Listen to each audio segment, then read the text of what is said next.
Any show that starts off with a guy punching an old man is gold in my book.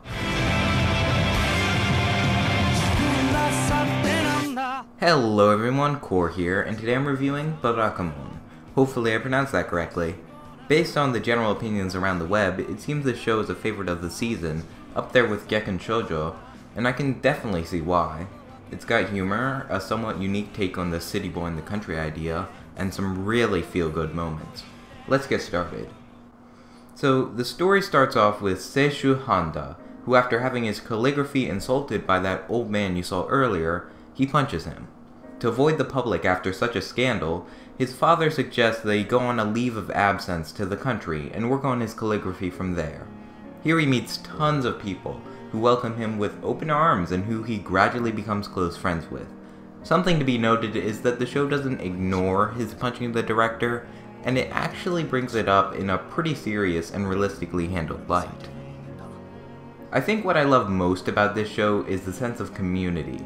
Every character feels very real and necessary, and you get a true sense of friendship and kinship in these people. For instance, in the first episode, Seishu needs to unpack his things, but he has a lot of stuff.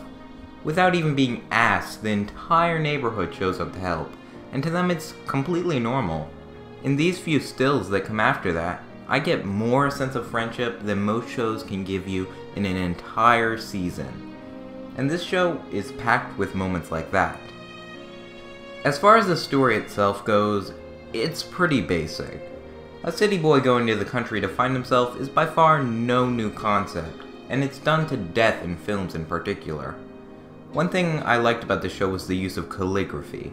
You rarely see it mentioned, at least in North America, and it really showed me a whole world of art. The animation and art of the calligraphy itself is legitimately beautiful, which is great because it wouldn't be any good if the calligraphy that's supposed to be done by a master looks average. Another note is not something the show exactly did, but what it didn't do. They left out a lot of the, oh, I'm a city boy in the country, everything's confusing, for the most part. I mean, it was still present, but it certainly isn't a main factor in the plot, and Seishu does a fair job of adjusting to the country life pretty quickly. Still, my main complaint, I'd say, is that while it succeeds in using this plot to be pleasant, it's not nearly as ambitious as it could have been. It seems content with just being great rather than being amazing. There are a fair amount of times that the comedy just completely flops, and you're left wondering what exactly was supposed to be funny. The humor itself is pretty standard, and usually doesn't try to do anything unique from a comedic standpoint, which resulted in some parts of episodes I found to be a little boring, especially when you can tell it's trying really hard to make you laugh. But when it relaxes and lets the humor play second fiddle, it can actually be pretty funny. In this case, I'll compare it to my favorite slice of life, Usagi Drop. Usagi Drop does not try to be funny very often, and even the humor that is there isn't laugh out loud, but it still feels natural, pleasant, and fitting. This show has times where it feels like some of the humor is there because it had to be, rather than feeling natural like it should. Most of this out-of-place humor usually is present during the first 5 to 10 minutes of the episode, and then fades out and is replaced by more natural humor, and a lot more of the feel-good, touching moments that this show is loaded with. If you're not smiling by the end of an episode, then there must be something wrong with you. From start to finish, very enjoyable, and an extremely satisfying ending to boot. As you may have figured out from my reviews, I find characters generally to be the sole most important factor in a show. Characters can hold up poor animation, even a shoddy plot, but with bad characters, you're not going to want to watch a show, even if the plot is good. Like I mentioned earlier, these characters are spectacular. Everyone, even the side characters, feels unique, necessary, and great, with a few exceptions. From the wise yet amusing elders to the bursting with energy little kids, they're all very lovable. I really like Seishu's progression over the series. He starts off as an impulsive, pessimistic workaholic, but after becoming a part of the community, he begins to see how much more there is to life, and from this he gains inspiration for his work. He has a really nice dynamic with the people around him, and you can't not love his interactions with the kids. I found Naru and Hina and all the children to be delightful characters in their own light as well.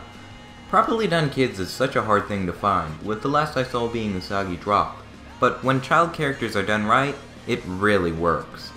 There's so much you can appreciate about a childlike view of things, how everything is so simple and obvious, and the world is so full of wonder and mystery. Naru really is the perfect complement to Honda's character. Hina at first I thought would be one of the really weak characters. It starts off with her seeming to be a gimmick-based character, with the gimmick being that she's shy and quick to tears. But the show quickly developed her out of this, and while she doesn't do a whole lot throughout the run, Hina was just a very cute and fun little girl throughout. I also like seeing these characters that look up to Honda. Hiroshi, who is inspired to work harder after seeing Seishu's hard work, and Kosuke, who idolized him and is an up-and-coming calligrapher as well.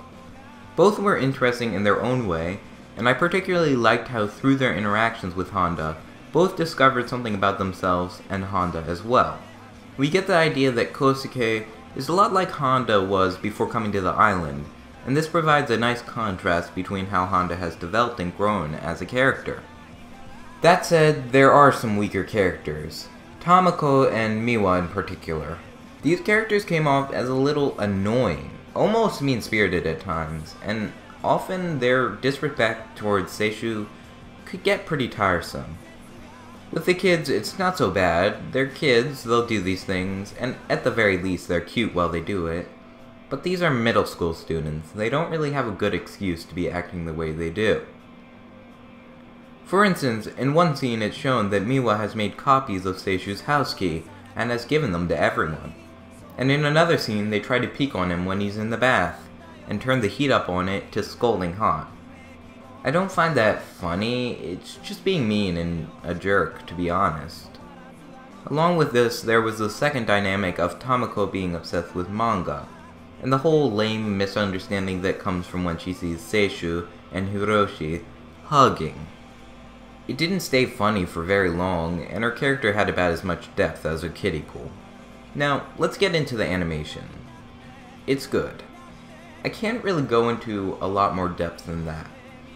It's not exactly exceptional, being neither incredibly smooth or breathtakingly beautiful, but it's not bad either. It has a pleasant look to it, with some wonderfully painted backgrounds bringing life to the country. However, you can clearly see the animation is not super smooth, and there is a fair amount of still shots without any animation at all. That said, I do have to give credit to the actual calligraphy, as I said before, because the animation and design of it looks really good. The character designs as well were nice, though I did at first look think Naru was a boy, but I don't think that was entirely unintended. The show as well sounds nice. Both the opening and ending songs are really good and very pleasantly fit the mood of the show, and generally the OST is fine, though it didn't really stand out to me. Occasionally the background music can stand out a little too much and be kind of unfitting. Though it wasn't super prevalent, and generally wasn't to this extent, a good example would be one scene in episode 11 that really failed. The music starts off with a somewhat dramatic tone, but the song doesn't end. It just keeps going. They have a few jokes, but the humor bombs due to unfitting music. When it finally changes, it changes to an overly sappy song that is only a minor improvement and still unfitting. After this, the episode was fine, but it was still a strange issue. Overall, this was a really satisfying and pleasant show. While it suffered from some issues with humor, it succeeded in having a great sense of community, which a lot of shows lack, and some amazing characters. It never failed to leave me without a smile on my face. It's an incredibly satisfying and enjoyable show, and I definitely think it's worth checking out. I give Barakamon a 8.5 out of 10, and my recommendation is to stream it.